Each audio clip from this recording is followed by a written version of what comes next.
Hello and welcome to TTV News on TayNinhTV Radio and Television Station. Ladies and gentlemen, on the afternoon of April 22nd, the Specialized Supervision Team for the Provincial People's Council has a working session with the Provincial People's Committee on Administrative Procedure Reform associated with digital transformations in the 2021-2023 period in the area. Mr. Nguyễn Thành Tâm, member of the Party Central Committee, Secretary of the Provincial Party Committee, Chairman of the Provincial People's Councils, chairs the meeting. On the side of the Provincial People's Committee, Mr. Nguyễn Thành Ngọc, Deputy Secretary of the Provincial Party Committee, Chairman of the Provincial People's Committee, and leaders of departments and branches attended the working session. Reporting to the monitoring team, currently the province has announced and made public on administrative procedures implemented by branches and levels of government in the province, including 1,817 procedures, 100% of administrative procedures, except for specific administrative procedures prescribed by law, are posted, received, and returned results at the Provincial Public Administration Service Center and the One-Stop Shop Department. In the district commune level, however, besides that, there are still many difficulties. The rate of late processing of documents still exists at three administrative levels. Many administrative procedures and documents are cumbersome. The resolution process involves many branches and takes a lot of time.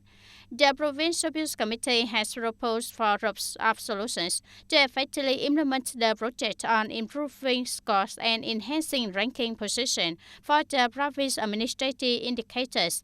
The Provincial People's Council Supervision Team also had many comments and recommendations for the Provincial People's Committee to improve the effectiveness of the province administrative procedure reform, create more convenience for people and businesses. On April 22nd, as the headquarters of the Provincial People's Council, the Provincial National Assembly delegation have a working session with Road Management Area 4 to exchange information on the traffic situation related to infrastructures of National Highway 22 and 22B in the province. Attending and chairing the working sessions, there was Mr. Phạm Hùng Thái, Permanent Deputy Secretary of the Provincial Party Committee, TayNinhTV Provincial National Assembly delegation. Through exchanges between TayNinhTV Province Parliamentary Delegation, representative of the Department of Transport, TayNinhTV Provincial Police representative, representatives of Tân Biên and Bến Cầu districts for Road Management Area 4, there remain issues that voters have proposed a lot surrounding National Highways 22 and 22B. These are drainage system, lighting system, and traffic accident black spots. Concluding the meeting, Permanent Deputy Secretary of the Provincial Party Committee and TayNinhTV Provincial National Assembly delegation Phạm Hùng Thái proposed setting up a coordination mechanism between authorities and localities with departments and management zones. Road management aims to strengthen inspection on national highways. If there is any damage, it must be repaired immediately to avoid a situation where people complain many times and voters speak up. On the morning of April 22nd, Mr. Nguyễn Mạnh Hùng, Deputy Secretary of the Provincial Party Committee, and leaders of Hoa Thanh Thao visited and gave gifts to policy families and people with meritorious services in Hoa Thanh Thao. The delegation visited and gave gifts to Quỳnh Triệt Soldier Lê Văn Đường, Long Hoa War Vietnamese Heritage Martyr Phạm Thị Bé. In Trường Đông Khánh Miệu, Quỳnh Triệt Soldier Nguyễn Văn Tuấn. In Trường Đông Khánh Miệu, Family of Martyr Trần Thị Giấy Trường Hoa Khánh Miệu. At its place, Deputy Secretary of the Provincial Party Committee Nguyễn Mạnh Hùng and leaders of Hoa Thanh Thao joyfully visited their house and expressed their deep gratitude to wounded soldiers, sick soldiers and policy families, made many sacrifices contributing to the cause of national liberation and unification and giving each family a gift and 1 million Vietnam đồng in cash. Currently, the weather in TayNinhTV Province continues to be extremely hot. The number of sunny days is higher than the average for many years, and there are many unusual developments. Hot weather accompanied by a lack of rainfall and low air humidity. The risk of forest fires in the province is very high. Currently, the forest fire warning level is at level 5, extremely dangerous level.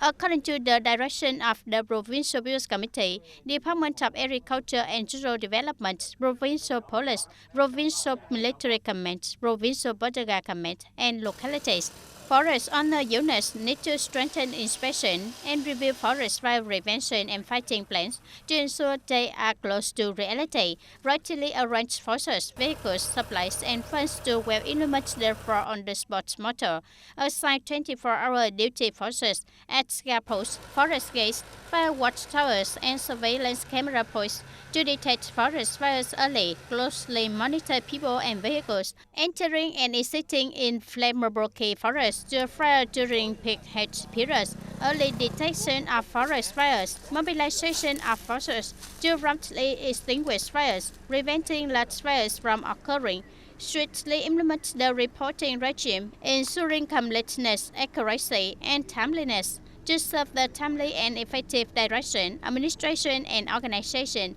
of forest fire prevention and fighting. On the morning of April 22nd, the Border Command of TayNinhTV Province coordinated with the Center for Continuing Education of TayNinhTV Province to organize the opening ceremony of 2 foreign language classes in English and Khmer in 2024. Participating in this course are 34 professional officers and soldiers currently working in specialized departments and divisions under the command and at border stations on the border. Of these, 20 trainees participate in the Khmer language class. The rest take the level 2 English class. During 4 months, they will be equipped with basic skills by teachers of the Provincial Continuing Education Center, such as listening, speaking, reading, writing, and knowledge in communication culture, foreign affairs, and terminology in propaganda work. On the morning of April 22nd, 2024, at Tribun Camille Johan District, the Department of Crop Production and Plant Protection organized a technical seminar on care and prevention from pests on rice crops in the summer-autumn crop. Mr. Lê Quốc Cường, former director of the Southern Plant Protection Center, is in charge of this seminar. Currently, the summer-autumn rice crop in TayNinhTV is in the sowing stage. This is an important early stage that affects the final year of the crop. The seminar closely followed the actual situation of TayNinhTV rice fields, focusing on contents such as soil preparation, seed preparation and rice sowing, water management, weed management, issues of nutrition, fertilization, etc. The seminar also guided farmers in implementing technical measures to care for rice plants in the next stage, identify pests and how to prevent diseases on summer-autumn rice plants, fertilization solutions and reasonable use of agricultural materials have reduced investment costs and ensure crop productivity. The seminar continued 1 day later in Long Thuận, Camille, Bến Cầu District. During special activities, the Market Management Department will thoroughly handle and prevent the following situations: production, import, and trading of counterfeit goods, goods of unknown origin, and goods that infringe rights of intellectual property. In addition, taking management responsibilities according to the area of civil servants, market management teams, and especially the personal roles and responsibilities of the head of the market management unit, promote and improve coordination with relevant functional forces. The implementation period of the above plan is until the end of December 2024. Recently, the TayNinhTV Department of Information and Communications received information that a number of subjects impersonating leaders and civil servants of the Department of Information and Communications called a number of leaders and officials of a number of agencies, units, localities, businesses, and people by mobile phone number with a following content. The listener's phone number is related to the case that the police are investigating to intimidate, threaten, can cause confusion and fear. Facing with the above situation, the Department of Information and Communications issued the following announcement. When civil servants and people receive calls or messages showing signs of fraud, they need to stay calm and save the phone number as evidence. At the same time, promptly notify the authorities in the following forms. Report to switchboard number 156 or 5656 by send a message free with the following syntax. LD, fraudulent phone number, reflected content, send to 156 or 5656. Call number 156 free to provide information according to the operator's instructions. Report to the local police agency. Report to the Inspectorate of the Department of Information and Communications at the following address. Number 6 Trần Quốc Toản, Ward 2, TayNinhTV City, TayNinhTV Province. Phone number 0276 363 1168. The audience in 2009, the United Nations recognized April 22nd every year as Earth Day. Is it the day to mobilize on people with awareness and action to protect the values of the global natural environment, join hands to protect the living environment, organize tree planting, waste collection, and protect a clean and green living environment? In Vietnam, in recent years, to protect the green environment and contribute to building a clean earth, is it impossible not to mention young people and their story of being kind to the environment? They are rapidly becoming the core forces contributing to education and forming social awareness, eco-friendly attitudes, and behaviors. Established in August 2020 with the purpose of collecting inorganic waste from households, then classifying and sending to recycling places. The way it works is that people contact us via the Go Green fan page, and their phone number is also pinned there, and we make an appointment, come to the home to collect in the inner districts and completely free of charge. Nay có 2 điểm nhé, một điểm ở Hoàng Quốc Việt này, xong là mình sang bên Hoàn Kiếm này, giờ mình đi luôn nhé. I learned about this activity through the Facebook and promoting it in the media. Through this activity, awareness of environmental protection will be higher because we will collect it in person and then classification. They have quite a large-scale program and are committed to recycling after collection, so I trust them. Joining the group has no time limit. I joined the guys tonight. Before I didn't have the habit. After joining, I know the process and time subjects, then I can join. Not only are there young people in the Go Green group, now all over the country, there are also many young people with stories of being kind to the environment. I find this activity very meaningful because thanks to everyone coming here, the local people here are also more aware, joining hands to contribute with everyone to clean up this area so that this area becomes cleaner. What the group wants to spread the most is that everyone should immediately stop littering because the discarded waste will follow the flow, sip into the ground, and we ourselves will use that polluted water source.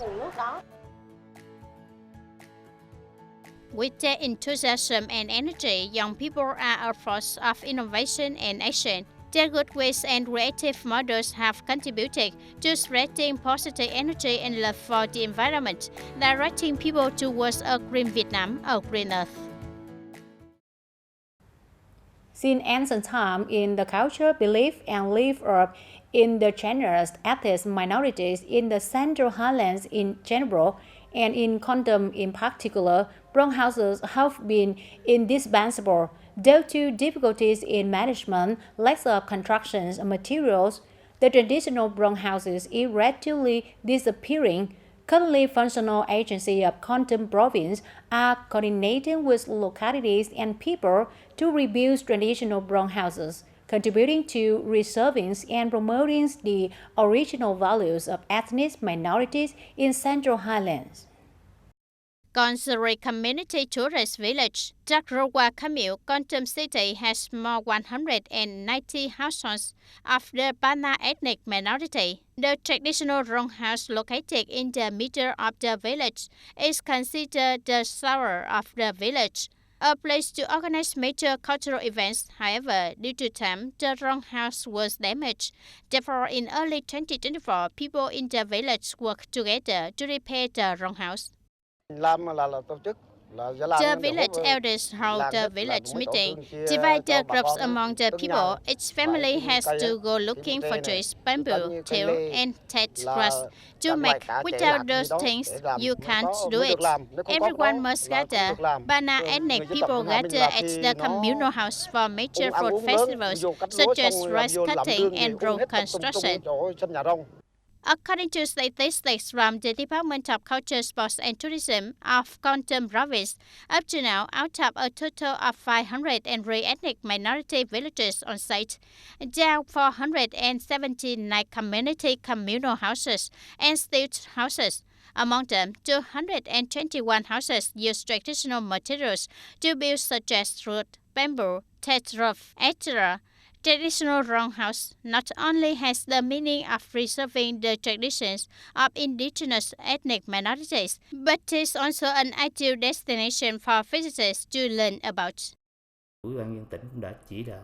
The Provincial Service Committee has also directed and assigned the Department of Agriculture and Rural Development, as well as the People's Committees of districts and cities, to plan and have areas for us to plan for planting, such as bamboo, rattan, etc., to make raw materials, to have people in each place have the conditions to exploit to make traditional communal houses. 100% of ethnic minority villages will have traditional communal houses in the period of 2021-2025.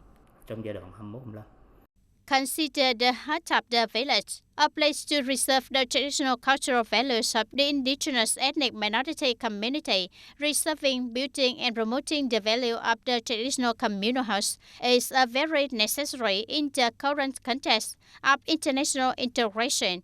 The traditional rong house is also the nucleus in the work of preserving and promoting the masterpiece of oral tradition and intangible cultural heritage of humanity, the Central Highlands Gong cultural space. Since the DT Road 7H4 is completely built and open to traffic in 2023, the people of Yumtao district are very excited because there is another spacious, safe and connecting road between Yumtao district and other localities. However, for people living on DT7H4 and in residential areas on both sides of the road, there is a big obstacle. The median strip is designed to be too long, lacking open sections, causing inconvenience for local people to travel and work. Traveling in close distance, many people choose to go in the opposite direction, which is quite dangerous. I hope this median strip has an open section because it is too long and causes inconvenience. People often go in the opposite direction. They even claim overweight. On both sides of the road, there are crowded residential areas. The businesses of many people are significantly affected. At that time, when there was no line of separation, my business was enough for my daily income. But now there is a line of separation. Business is lower than before. Even the Tumblang tea shop, which used to be a tourist attraction, is now in constant decline. Previously, as there was no separator, there were visitors. The number was quite good. But since the day these streets were spacious and clean and had a median strip, there were very few customers. There are cases where a customer makes an appointment and then they leave. They say that because there is no way to get there, the median line is too long. A number of voters in Khmer have reported directly in voter contact conference, as well as petitioned the province 1 W information portal requesting to open median strip at some residential areas, especially the sections with school. Some parents say that they sometimes have to ride in the opposite direction to get to school because if they ride in the right direction, they have to go 3 kilometers further.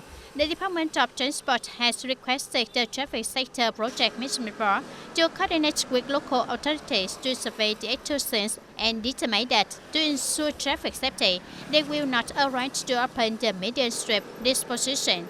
Until the authorities have responded, many people still do not agree because daily life is always inconvenienced while the residential areas on both sides of the road are crowded and the need for travel is great. Recently, on March 29, the Appeals Committee of Yumchou District sent an official dispatch to the Department of Transport and the Provincial Traffic Safety Committee, continuing to propose additional locations in open the median strip of Đất Sét Bến Củi Road from the middle of Trevor Đất Sét Street with road DT7H4 to create favorable conditions for people. That's all for today, TTV News. Thank you for being with us and goodbye for now.